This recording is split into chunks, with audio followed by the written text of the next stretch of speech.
NVAX stock analysis and price predictions for Friday. Is Novavax stock a buy? I'll be breaking all that down in this brief, short 1-minute video.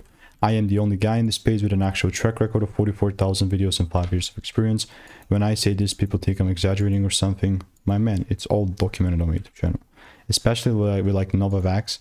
I was like in a supply zone and saying, if I see a double break, I'm looking to take it down. It's just one break though, you know, I'm not still gonna retire from this idea. The idea here is that this is still valid and I just have to be patient a bit more, you know. But Mr. Sicko, when are you going to be bullish? Because it's clearly going up. Well, for me, one break's not that big of a deal. Honestly, like it must give me a proper shift altogether even more. So I'll continue to keep you updated. You know, I want to see some greeneries in order for me to start to accumulate more. And guess what? With NVAX, I have like a Valve 7 results here as well. So if you want to stay tuned and get free money making emails and insights, click the first link in the description. I'll see you in the next one. Goodbye.